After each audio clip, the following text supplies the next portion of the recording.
Good morning, good evening, good afternoon mga kaistorya. Lain usab nga reaksyon natong pagabuhaton niining adlaw tungod niining isyu na usab sa budget sa atoang katawhan sa Pilipinas diin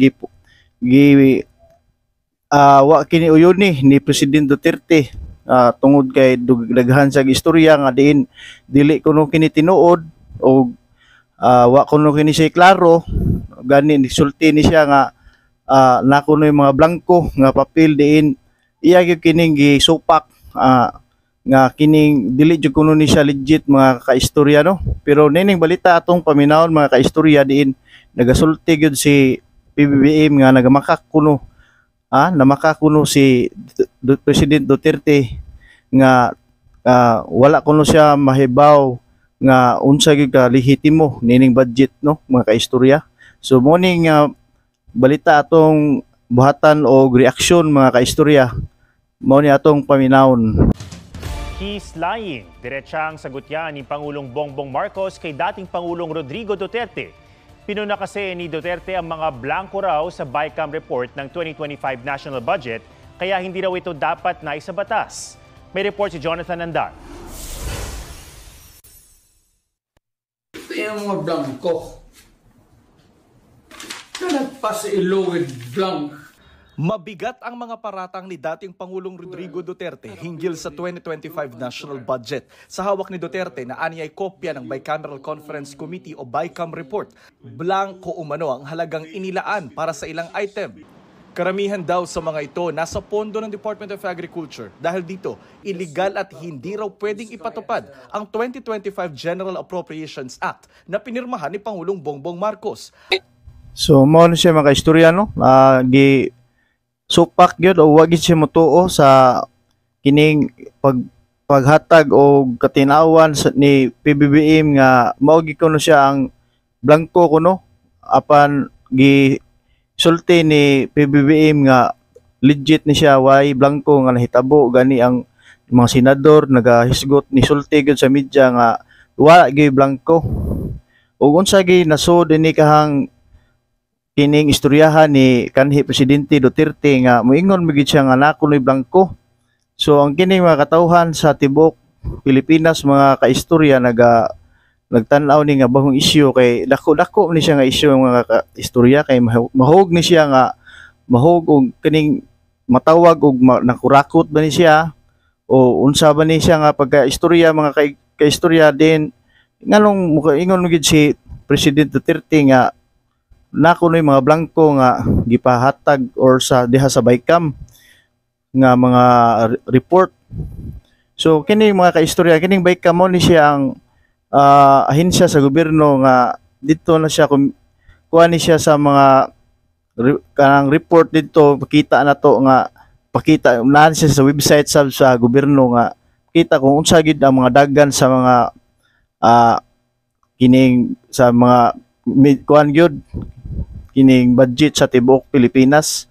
So ningon po si PBBM gi-challenge po niya ang mga katawhan ug ang media nga nangutanan niya sa iyang interview nga pwede kuno nato na matanaw sa ilang website nga kung doon na bagi kunoy blanco nga makita diha kay mao magiginig istoryahan gyud ni PBBM nga aw ni Duterte nga agi kunoy kuan di kuno lehitimo lagi kuno nga kuan. So kini siya nga isyu mga kaistorya dako-dako gini siya kay kanang bahin gini siya korupsyon niya tingali ni bawas ni siya kay gipasinginlan po lagi siya iyang anak nga si Vice President Sara Duterte nga din gi kuan gyud gigukod gyud tungod natong gipangayo nga budget gyud sa DepEd wata kay bawas sa dato ning ato lang ni siyang padayon pag panminaw pagtan-aw. So kung gusto sad mo nga ganahan ini nga mga isyu mga kaistorya bahin ini political sa ato ang nasod magsubaybay ta og kung mahimo mga kaistorya pwede ka mo like mo subscribe sa akong YouTube channel unya naasad ko sa Facebook page Kaistorya TV. So alang padayon ta sa ato ang pagduki-duki ini nga mga isyu no mga kaistorya ug daghan pa nga mga isyu nini ang akong YouTube og sa Facebook ako ning mag-upload ako nini matag karon og unya kay aron aduna kita makita usab nya magahimo ako og reaction lang nga mga video.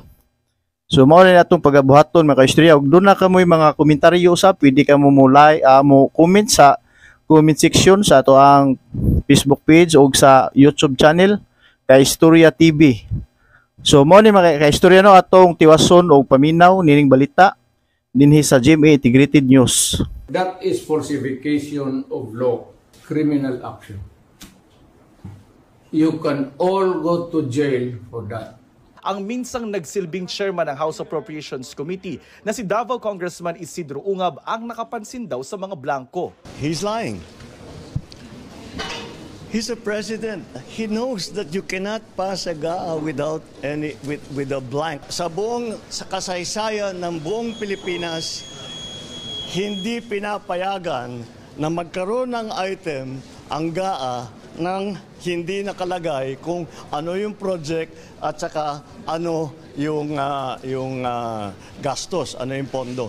Tinawag naman ni Executive Secretary Lucas Bersamin na fake news ang pahayag ni Duterte at isa rin daw krimen ang magpakalat nito. Daang-daang kawani raw ng gobyerno ang sumuyod sa bawat isa sa mahigit 4,000 pahina ng budget bago isinabatas. Ang BICAM report ay resulta ng pagtutugma ng magkaibang bersyon ng General Appropriations Bill o GAB na ipinasa ng Senado at Kamara. Matapos sumalang sa BICAM at maratapikahan ng Kamara at Senado, saka isusumiti ang pinag-isang bersyon ng GAB sa Pangulo para pag-aralan. Oras na pirmahan ng Pangulo ang GAB para maisabatas, tinatawag na itong General Appropriations Act o GAA. So mo mga kaistorya no na nagaatoging nakita sa balita nga ningon gud si PBBM nga he is lying.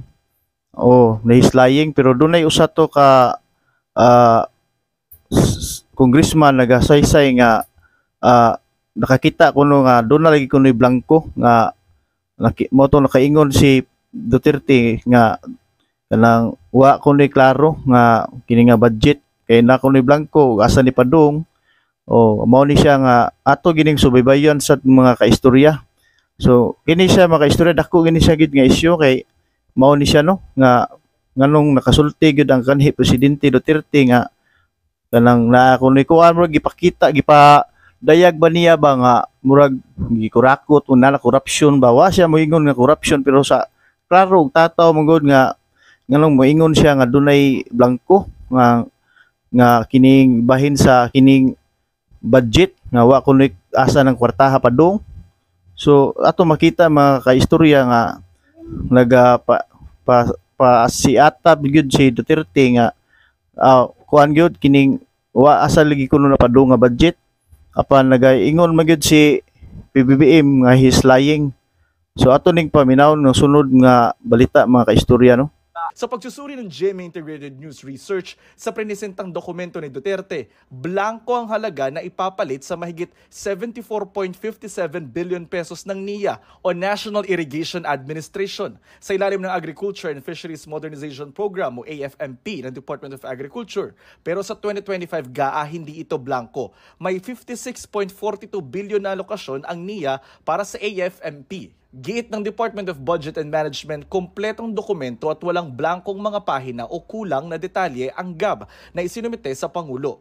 Bilang depensa naman kay Duterte, sinabi ng dati niyang presidential spokesperson na si Attorney Salvador Panelo na nagpahayag lang ng legal na opinyon ng dating Pangulo at kung may basihan, dapat may managot. Tanong ni Ungab, paano na kumpleto ang GAA kung may blanko sa BICAM report?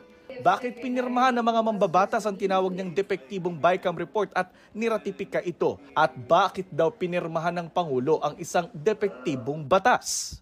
Posible raw sumama si Ungab sa mga petitioner na hihilingin sa Korte Suprema na ideklarang invalid at unconstitutional ang 2025 budget. Nauna nang sinabi ng Malacanang na tiwala sila sa naisabatas na GAA, pero hindi naman daw nila mapipigilan kung may kumwestiyon nito sa Korte Suprema.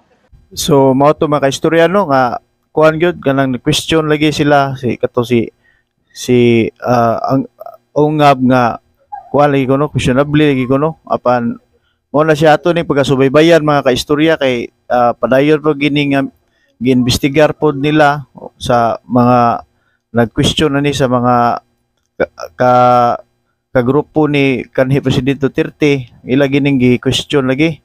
So mo ni siya mga kaistorya ato ning sundon nga sunod na to nga mga vlog, o kung gusto mo padayon at like and subscribe sa akong YouTube channel, o kung namoy mga comments mga kaistorya, suwat mo diha sa akong comment section sa YouTube channel o sa Facebook.